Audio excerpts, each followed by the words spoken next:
On Senators, your daily podcast on the Ottawa Senators. Part of the Locked On Podcast Network. Your team every day. Welcome inside episode 439 of the Locked On Senators podcast. I'm Ross Levitan on the outskirts of enemy territory in Winnipeg, Manitoba, alongside Brandon Piller up in the Blue Mountains following another road defeat for the Ottawa Senators. And just like Monday in Colorado, they found ways to get a lead, but then let it slip away. 6-3, the final score against the San Jose Sharks, who finished the season series 2-0 against Ottawa. It's the last time we'll see them. That being said, Erik Karlsson still unable to find a goal against his former team. He did find his way on the score sheet, however, as did a few other players that were involved in that trade. We also have Tim Stützle playing at center. How did he look? I'll get Pilsy's take on that. What can they do in the defensive zone? Because it's the same problems night in and night out. The personnel keeps changing, whether they want to or not with COVID, but the problems remain the exact same. It's so frustrating. And now we're through 17 games, and they have the exact same record as they did last season. So we've got a lot to touch on, but speaking of winners, I don't think we were, but I want to. It's the Belleville Sens 3-2 victory in Syracuse, a tough place to steal points. So we'll touch on that and more. This is the Locked On Senators podcast, your team every day.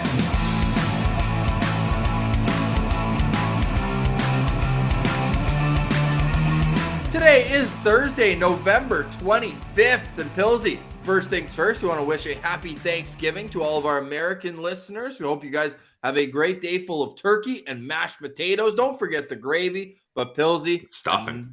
Another stuffing last night where Ottawa gets stuffed in a locker and beaten and battered 6-3 final score. Yeah, I mean, it's just another L to add to the category here. Put it in the dump pile. I mean, Ross, I really did not think we'd be sitting here talking about the same record as last season. Like, that didn't even cross my mind. Like, I thought at the very least there'd be a handful more wins here, and it's Groundhog Day. 17 games into the season. Again, we're looking at the similar issues, similar record here. The Sens, although, like you mentioned in the intro, they're finding ways to get a lead and they're scoring goals, but they just can't stop that from crumbling in the third period, as it seems like every third period has just been a goal parade for opponents this season. The overall goals is astounding in the third period. The Ottawa Senators have scored 5 goals in the third period this year. They played 17 games. Yeah. They have 5 third period goals. You know how many they've given up? 28. 28 goals against, and they've scored 5. No wonder you look at the end of the night and there's a big fat L next to the win-loss column. It's just the same thing over and over again this year. But what people have pointed out, we put out on Twitter at Sen Central, the record being the same. Last year, those games were lost in the first 5 minutes of the first period. So improvement, sure. But at the end of the day, like, at least finish strong. I know that COVID has gone through the team. We talked about it before the Colorado game. It's going to be tough to get through those third periods, but this isn't an isolated problem to this week. This is a season-long issue. Going back to the home opener, they jump out to a 3-0 lead and barely hold on 3-2. Like, this is not new.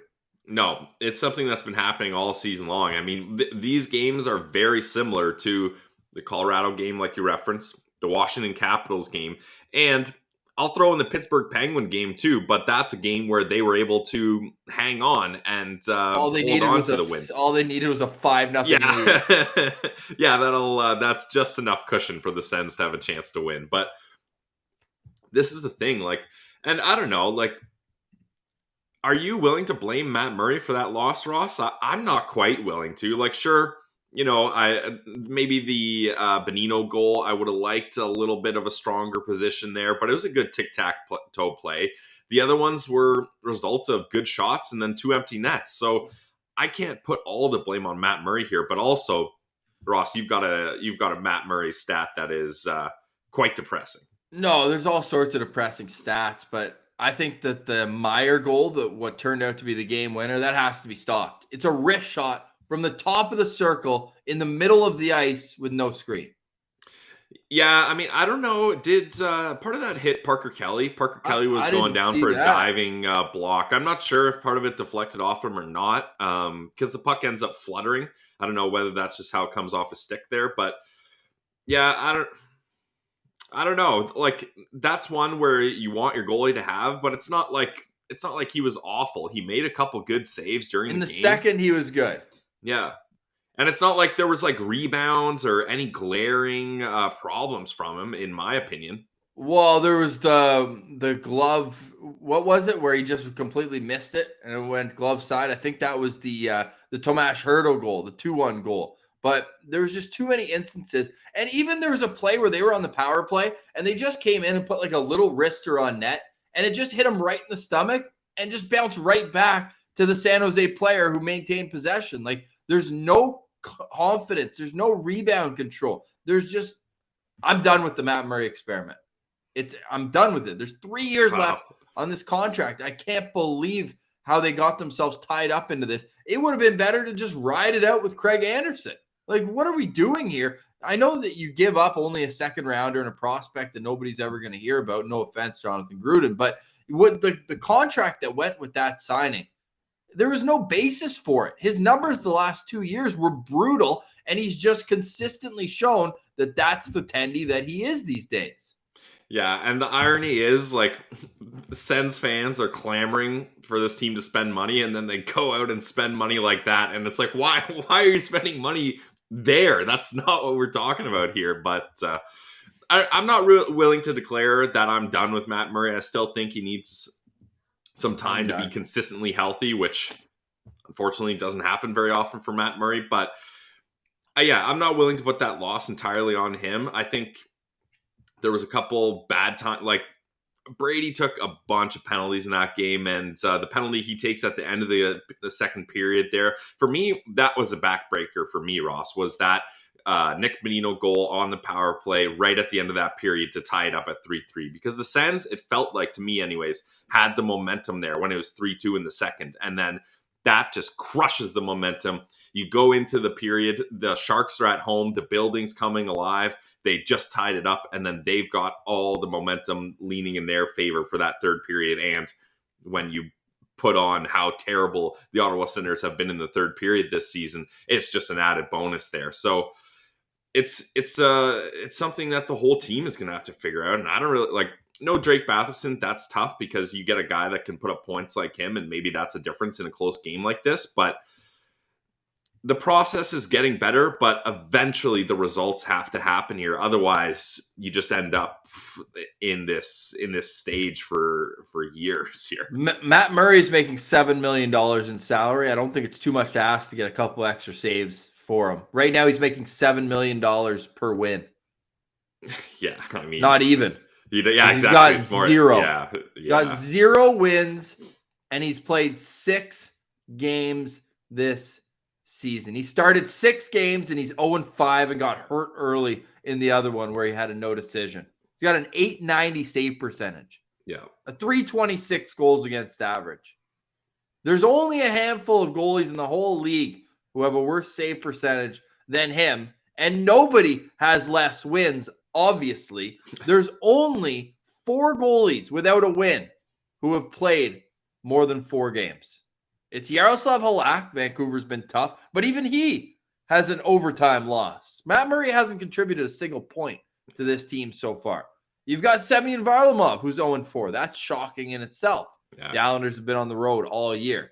And then the only other goalie, Pilsy, Aaron Dell with the Buffalo Sabres. These are the company that Matt Murray is keeping right now. And at some point, you just have to call a spade a spade. You know what I saw was a really good insight from Sean Simpson, who was a part of the Toronto Maple Leafs in the early 2000s.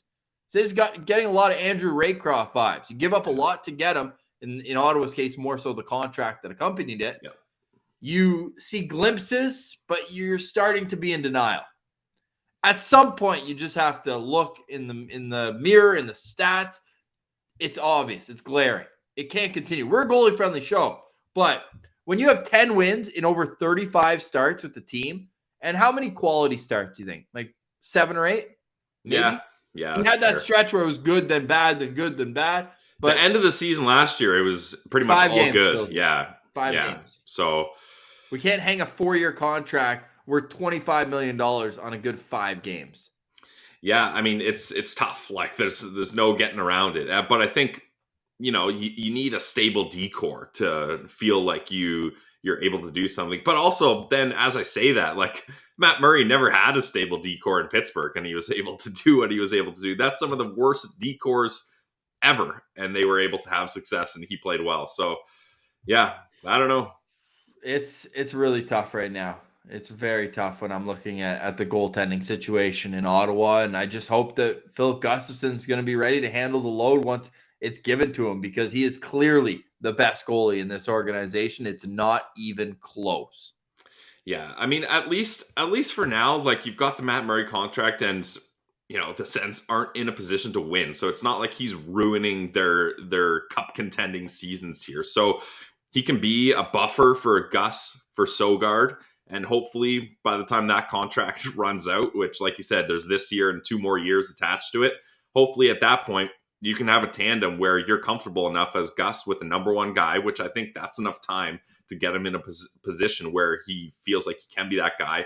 And then Sogard can back up for 25, 30 games. So, I mean, that's what you're looking at. That's what you're hoping for here, because I don't think it's tough for me seeing a situation now where Matt Murray is a guy that's your starting goaltender in a playoff round. Like, playoffs, maybe on the back part of that contract, but playoffs. Hey, if the Sens get an impact player in this draft, playoffs. Plus they've won 2 Jake of their Sanderson, last 14 games. Yeah, I'm not talking this year, obviously. Yeah, we're looking next year, probably not either. Don't say the word. Don't say the D word. Yeah, the year, I think that final year, we're hoping that's where things pay off for Matt Murray. I don't know what to tell you.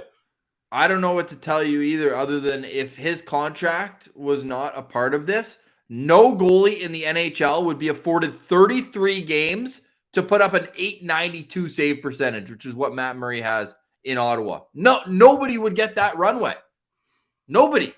And at some point, Pierre Dorion needs to man up here and make a tough decision like they did with Bobby Ryan, because this can't go on. It's impossible. But I don't know. They played well enough to win that game last night. Yeah. Offensively, they played well enough to win. And if Gus was playing the way he's been playing, they probably leave San Jose with 2 points last night. Or at least one, right? At least one.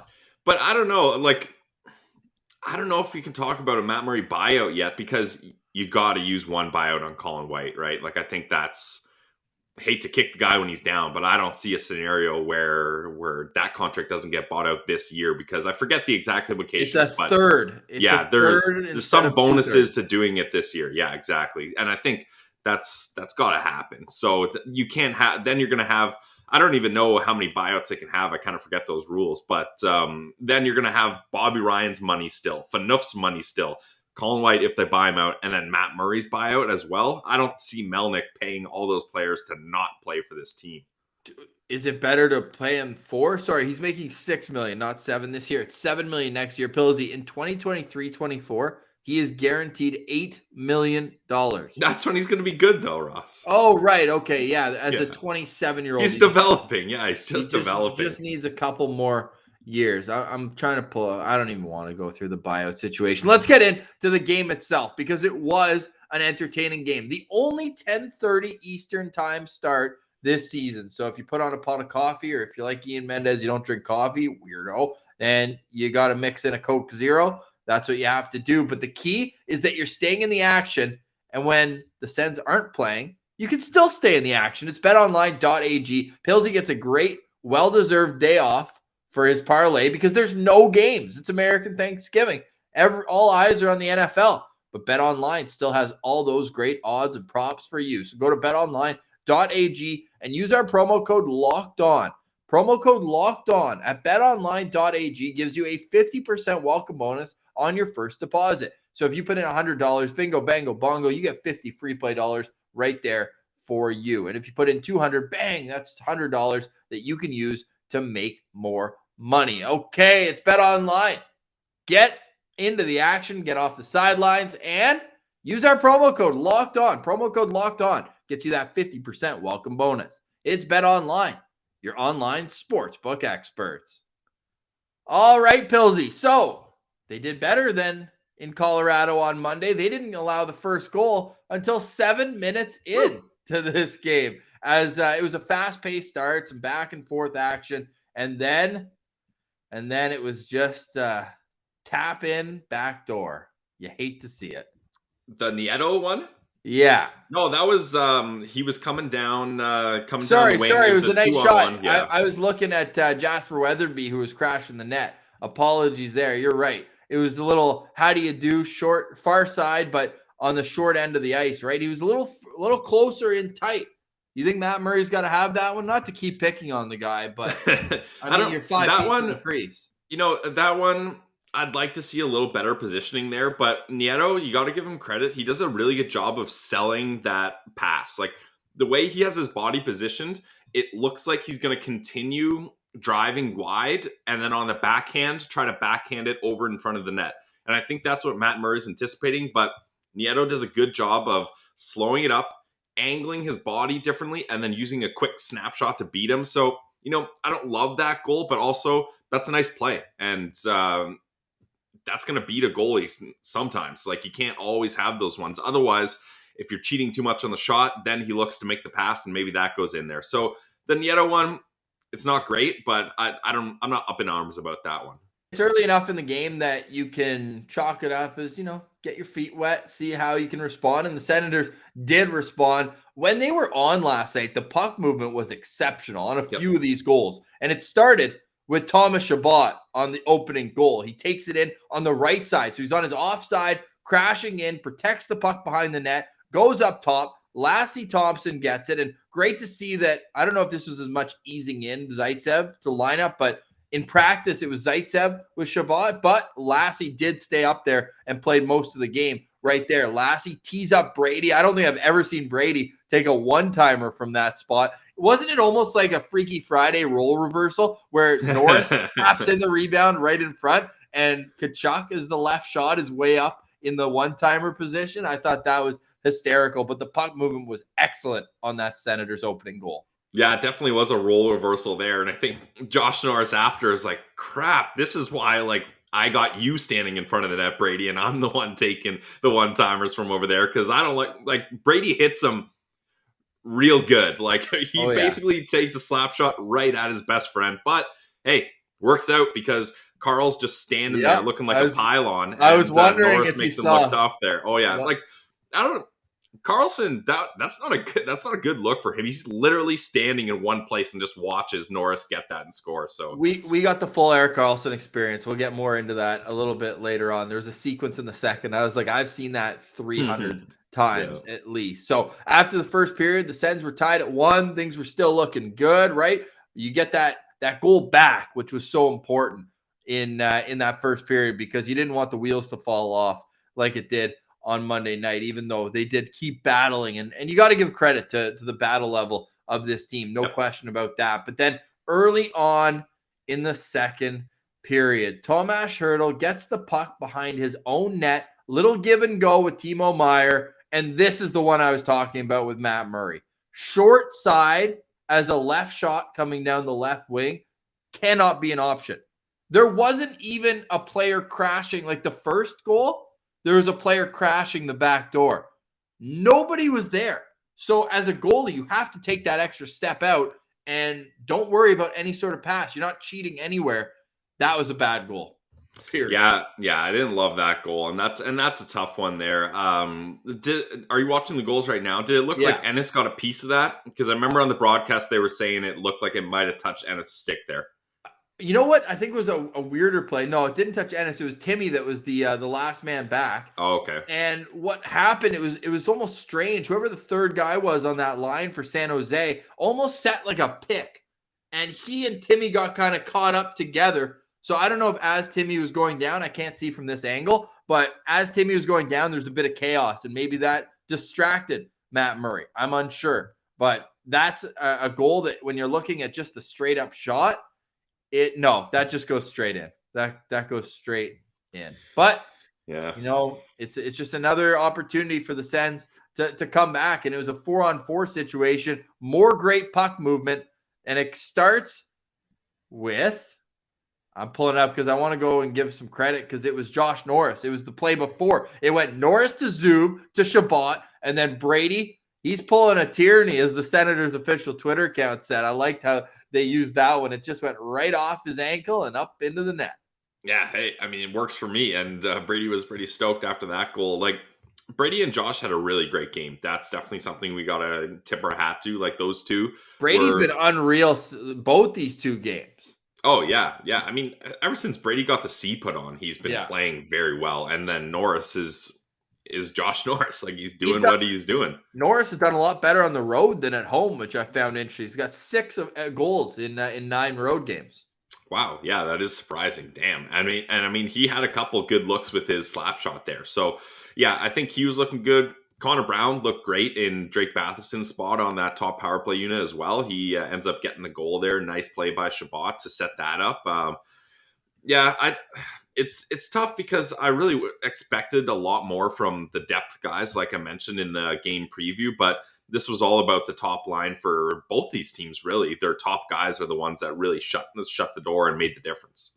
This next goal, and you referenced it, and stick taps to my mom, 2 for 3 on Levy's mom lock of the day. Get that action at Bet Online. Connor Brown was plus 400 to score. Thank you very much. And check this out. Thomas Shabbat gets it down low to Connor Brown. He puts it back up to Timmy. He goes cross ice to Shabbat, who finds Connor Brown in the middle of the net. And at this point, James Reimer's head is spinning in circles, and he has no idea where he is. I don't think Connor Brown could have hit the middle of the net more so than that. And it's not often you can hit the exact middle of the net when you're shooting from the exact middle of the ice. And that's just what happened there. It was a beautiful passing play. And this gave Ottawa its first lead of the game with under 4 minutes left in the second period. Pilsy, you got to think you can hold that lead into the second intermission, don't you?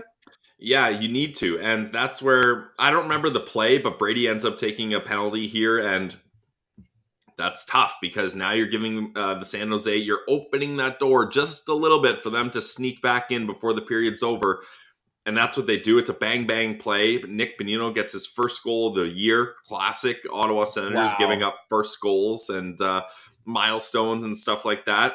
But this is the one where I wish Matt Murray was a little bit stronger on this play. Yes, it's a good passing play. And like that's, if you have a bona fide sniper finishing that, there's no chance there. But like I said, Nick Bonino hasn't scored a goal all damn season, and it's a weak shot. And Matt Murray gets out there in time, but it just squeezes through. And like I said, for me, that was the game-breaking goal. Like, that was the goal where I didn't feel too good about the Sens heading into that third period after that one. Including last year's playoffs, Nick Bonino had gone 28 straight games without a goal until the Ottawa Senators allowed that. But again, that's one of those classic, just low to high bumper plays on the power play. And the Sens give that up at 5-on-5 too. Their D just kind of spin around and aren't ready to, one, attack the guy down low as he gets it, at least with a stick check, and have the other guy shift in to take away the one-timer option, because those are tough ones to stop if you're a goalie, just from the sense of it's a low, you got to go back to your post and then back out in the middle of the ice. But you're right. It's not like Bonino got all of it either, right? So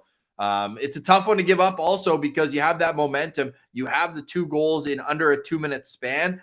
In the last 5 minutes of the period, you got to hold that. You got to hold that lead. And the Senators didn't, and it was very costly because you go through the third period, and Pilsy, that third period, like that was back and forth hockey. The first 10 minutes, it was definitely entertaining to stay up for. There's nothing wrong with that. But what do you think about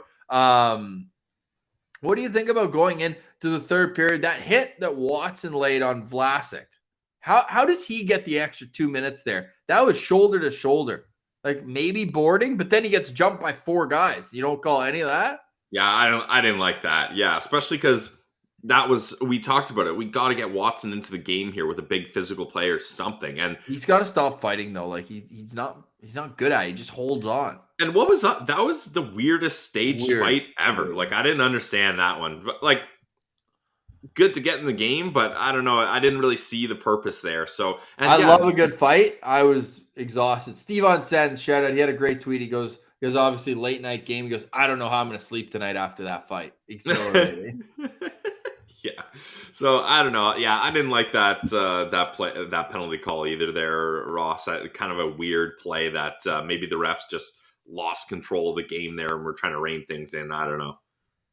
It's tough times right now, especially the officiating was tough both ways last night. Lots of penalties, like the Formanton one on Vlasic. They were going back and forth for like that was garbage. Yeah, they're both giving cross checks. Like at that point, if you're the ref, you see that they're going back and forth. Just let them have their game within the game. It's not gonna be the be all end all. It didn't affect the play at all. Yeah, exactly. So. That's one, and then like that Noah Gregor trip on Connor Brown, I thought was a little cheeky as well. There were a few both ways. Like it's not that Ottawa lost this game because of the officiating, but there were a couple both sides where you're like, really, we're calling that. So, anyways, that's just the way it goes here. And what I saw with let's get into the game-winning goal because we got to hit an ad as well, and it's another situation. This happened in Colorado. Like I feel like we literally watched the same game twice over. And was it entertaining? Yeah, they both were. But it'd be nice to get a win and be able to talk about it on the show because they only win on Fridays and Saturdays. They're the only 2 wins in the last 2 months. So we haven't done I forget what a win feels like, Ross. Me too. And they started the year 2-1. The good news, though, is next time we're at a game will be in January. I don't really want to wait that long until they get a win, but you and I are 3-0 watching the Sens live. So keep that in mind if you're looking to gamble on that game. Yeah, these are facts only here, Pillsy. But let's get into that game-winning goal from the Sharks here. You're looking at under 9 minutes left in the period, and I was starting to say this when I got off topic there with last game, but again, it's a failed clear from the fourth line that keeps this play alive. Tonight or last night it was Parker Kelly. The game before was Logan Shaw. Like you got to get the puck out, man. It's just basic novice stuff here. Yeah, especially when you're the fourth line and you're not really expected to do too much offensively. You just got to make sure you don't screw up so that when the top line comes out, they can still have a chance to tie this up. So like you said, just get that puck out of there, and they're not able to do it. And San Jose's got their top line out there, and they make him pay. I mean, Rudy Balcers gets an assist here. He almost scored a really nice goal earlier in the game too. But this one, and give Vlasic credit. The second clearing attempt, he did make like a long outstretched reach to get to the boards and keep it in. But still, like this is the one where I was mentioning with Matt Murray.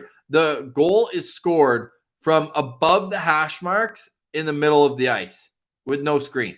Like Parker Kelly's trying to get out there, but you can't. Like there's no screen. Parker Kelly is coming from the side and he's already diving, so he's low to the ice, and this shot beats him high. And Matt Murray is so deep in his net, and that's an issue with his game over and over again. He's never outside of the blue paint. It's like he's stuck there, and it's not a way to play when you have to be athletic and you have to move around. And a clean shot beats him. Guess what, Pilsy? Not to surprise you, but right over the glove. Yeah, and like he's got the positioning is tough because he always plays so deep in his net because he's a bigger goalie, and I guess he thinks he can get away with it. But the fact that spoiler alert, his numbers show that he can't. He can't, and his side to side movement just isn't nimble enough, so that even if he does decide to get that extra angle and go outside of his crease a little, if there's any movement across the ice, he's done. So yeah, I don't know. It's tough here, and I'm sad watching these Senators because they give you a glimpse of hope, and you see guys looking well. And I mean, I don't think we need to get into the two empty netters. No. Thomas Chabot tries to do a little too much on that first one. Couture a little too much.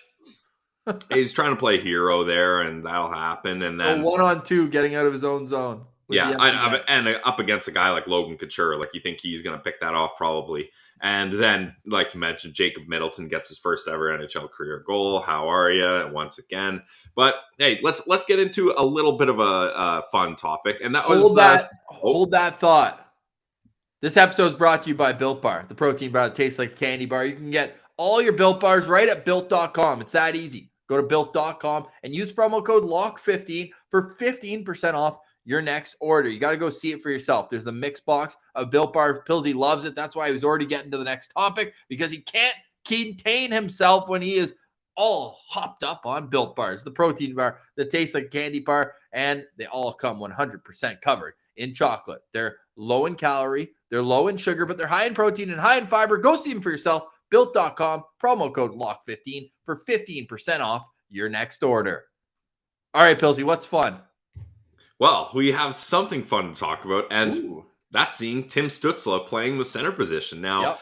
I'll give my quick thought here. I thought overall it was successful. Now, did he generate a whole lot of offense? I mean, he did have that one assist, but I just thought his ability, like, he's a very good skater, and to keep him trapped on the walls and kind of, you're stuck to wherever the play is going and waiting for it to come to your side to kind of be explosive. Maybe that's not the best type of scenario for Tim Stützle. Whereas I found when he was roaming and he was skating and moving along, he was able to get into the play a little bit better. He had the puck on his stick a little more often, and I think it allows him to get into a groove where he's starting to feel himself offensively. So I think, at least for the time being, Shane Pinto's out. Colin White's going to be out a long time still. Why not keep Stützle at center? You're losing every game no matter what. Might as well try to get some extra development in here. And I thought it looked good. Now, maybe are we going to have to tinker with who his line mates are as we go forward here? Yeah, probably. But I think as far as a short sample size initial look at the Tim Stützle up the middle experiment, I thought it went well. I thought it went really well. Now, you mentioned his line mates, and one thing to keep an eye on is whether or not they trust him at all in the faceoff circle. He's 28% in the faceoff circle in his career. Over the last 2 years, he's taken 35 of them. But last night, he took 4. Only won 1, but even though he is playing the middle of the ice, they're going to want to keep a natural center or a guy who can take faceoffs Maybe like on Nick his Paul. line. Nick Paul was the guy last night. Brady Tkachuk. I would love to see Brady be that. But then guy. he's not with Norris. I know. It's such a conundrum because those two have been attached at the hip, and it's just like the Zub Chabot pair. Like, do you break them up for the betterment of the rest of the team when they're what's best for the team? Do you know what I mean? It's a tough one. What about Drake? Can Drake take draws? Not really, eh? No, I wouldn't put him in the middle there. I think that the guys who are most likely to take draws on this team, yeah, you're looking at Norris, at Stützle, maybe one day, but obviously I just read the numbers off. They're not great. Nick Paul, Dylan Gambrell, Parker Kelly, Chris Tierney would be the guys who I'd most lean on in the faceoff circle. And as I'm saying those names, I'm like, man, the Sens are thin at center. Yep. I thought Tierney actually had a really nice game though last night. He had a couple good offensive chances as well. So, I mean, there's stuff to build on for what we're seeing from these Senators, but it's just disappointing. Like, every time I'm out and I'm just like, you know what? Let's just enjoy this game. Chances are they're not going to win, but then they shoot themselves in the foot. Like, they have opportunities to win these games, and it's so frustrating when you can see it. And then again, you have to put the asterisks there because of this COVID situation, but Pierre Dorion has done absolutely nothing. He's just been watching this team sink through 17 games. All he's done is bring in Dylan Gambrell. But is now the time to make a move, though? I think at this, even just like a subtraction move, like yeah. Things are just not working. We're seeing that it's not working, and yeah, they got to do a subtraction based on injury, but like Josh Brown, there's just so many replaceable parts. Oh yeah. That when you see a team win 2 out of 14 games, Billsy, 2 out of their last 14 games they've won. Why not just make change for the sake of change? I'm not saying a big piece or a blockbuster trade. Just to show the locker room like this isn't acceptable. But I think that's what he was trying to do with the Gambrell trade, right? And I don't know. Didn't work.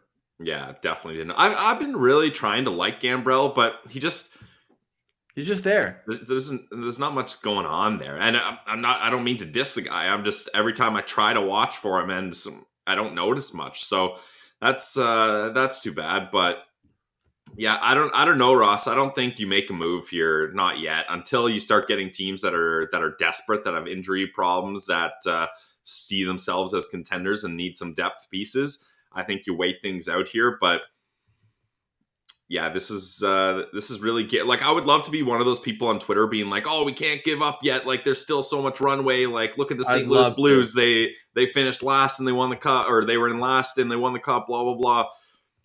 That's not going to happen for these Senators, and like, really, it shouldn't. Like, this team clearly They're needs flawed. another like high draft pick that can help boost something here. And like, this is a crappy way to talk, but I've been looking at this. Like, we were expecting, if you're looking at a tank season, the bottom teams to be Arizona, Buffalo, Detroit, those kind of teams, right? Well, when Detroit and Buffalo are doing so well, like, this is turning out to be a very good time to tank. I hate saying that, but that's the way it's looking. Like, it's a much more efficient decision to decide, all right, this season is a lost season, rather than throw assets away to try to get to a 10th overall pick instead, right? Like, I think this is here with how injuries are working, how this team's playing, how the rest of the team in the division are playing, that it makes most sense just to start looking at next year. Like, it's No, we're not talking about the draft until the year 2022.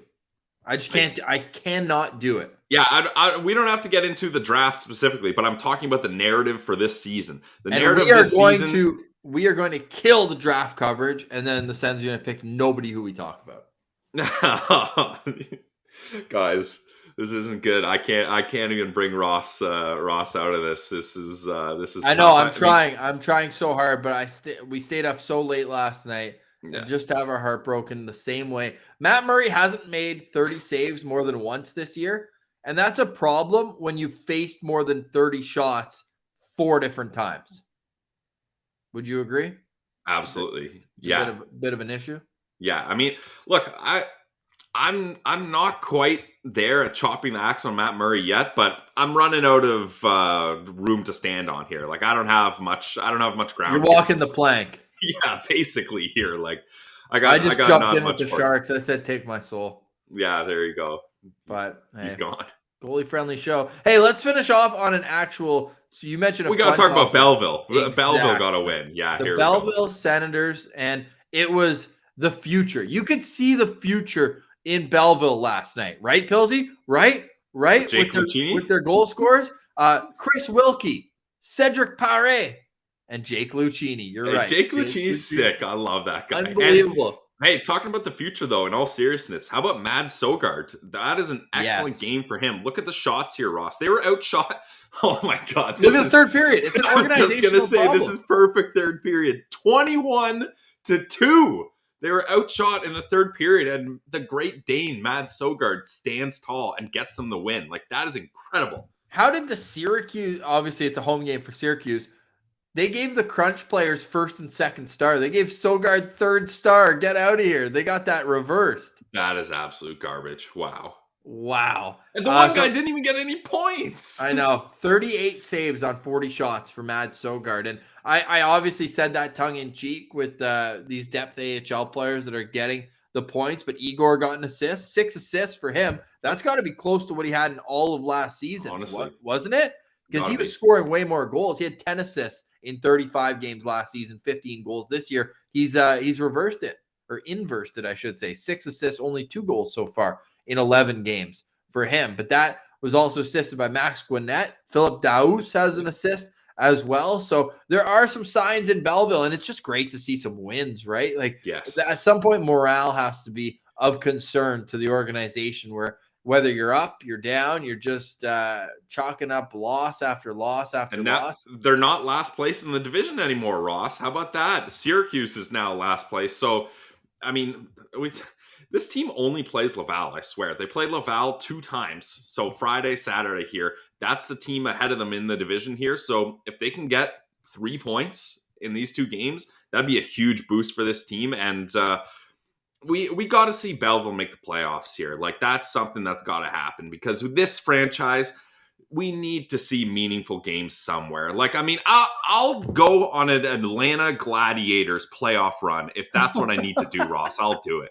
So what does that mean when you say that in terms of like Lassie Thompson and that sort of prospect range? Do you think it's more beneficial that they get these NHL reps or to help Belleville go on some sort of run? For me, it's more important for them to help Belleville go on some sort of run because I want the next core, the next crop of Senators prospects to come up to Ottawa with something to build off of, right? Like, I don't want them to be like, well, we finished last in our division in Belleville, and now I'm coming up to Ottawa and we're going to finish last here as well. Like, that sucks to have that mindset. So I want these guys, Igor, Lassie, JBD, Jarventi, all these guys, I want them to have a chance to play in some meaningful games and be in this organization with some pride and come up after winning a playoff round or two in Belleville and have something to work on and be like, all right, we had some good seasons down in Belleville. We're a good group together. We got some chemistry. Let's bring a winning pedigree to this team up here as well. So for me, that's very important. And I want Lassie playing in the NHL now because, I mean, crap, we need someone playing there. But eventually I do want him back down in Belleville and playing in meaningful games, trying to push for a playoff spot. Yeah. Yep, not a bad call. I'm glad you didn't say Timmy's name in that whole diatribe because Timmy is a National Hockey League centerman. It's a shame it took a year and a half to figure it out, but let's hope we get to see more from Timmy in the middle of the ice. Now, that's a coaching decision, somewhat management, I guess, as well. When Pierre Dorion was on record as saying that they drafted him as a winger initially. Well, we put up a poll at Sen Central. We want to know what you think. Who is most to blame for the Senators' current situation? I said most because a lot of people are writing in saying everyone. It's like, yeah, well, they're all a part of the same team, right? But who is most to blame? Is it players, coaches, or management? Pilsy, what did you vote here?